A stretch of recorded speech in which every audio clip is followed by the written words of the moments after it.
Hello, this is Matthew here from Nations of Sanity doing vlog number 5, and just to recap the first 4 videos I've done. In the first video I basically introduced Nations of Sanity and the basic idea, which is to establish the non-aggression principle as the law through a peace agreement. And in the second video I went into a little bit more detail about this peace agreement, basically describing it as a 3-part peace agreement, where we have part 1, which is just the basic agreement to make the non-aggression principle the law; part 2, which is called lines in the sand, where we set limits of tolerance over differing interpretations; and part 3, which is about agreeing rightful ownership. Now, in the second video I spoke mainly about part 2 and the need to set these limits of tolerance over differing interpretations so that we don't let the grey areas infect the black and white. We have this line where we say you're definitely violating the non-aggression principle, and then we just leave the grey area for people to negotiate under voluntary arrangements. And then in the third video I spoke more about the concept of rightful ownership, which is obviously relevant to part 3 of the peace agreement, and how rightful ownership is defined in accordance with property rights, which exist as an extension of self-ownership. In the fourth video I spoke about the concept of voluntary collectives. Now, that's basically what all ruling governments would be forced to become if the non-aggression principle was the law, because if the non-aggression principle was the law, then ruling governments would be illegal. It would be a violation of, or is a violation of, the non-aggression principle to rule people. So ruling governments could no longer exist under such a law, but existing governments could convert into what we would call a voluntary collective, which can basically function very similar to a government with regards to the infrastructure and the services that people expect and desire, but it just won't have the power to rule over people, won't have the power to violate rights, coerce, threaten, tax, all of that business. So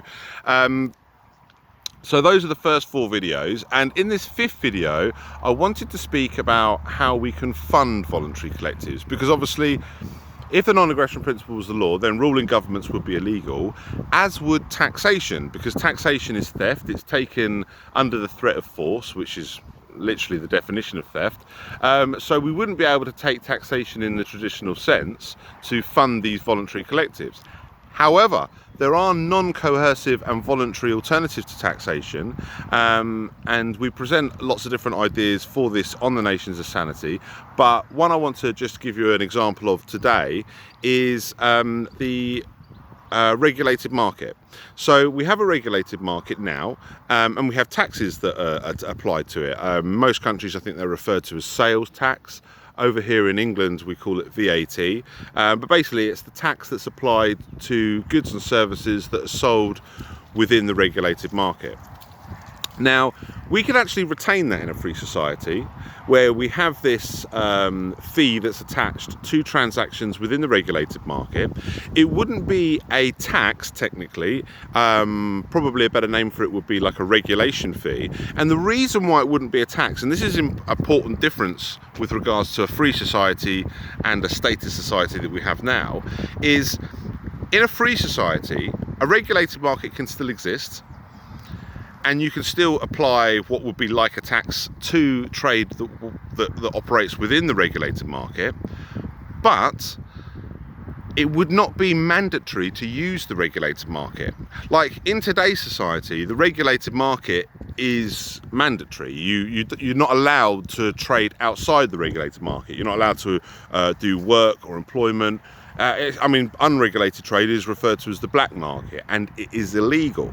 In a free society, unregulated trade would not be illegal.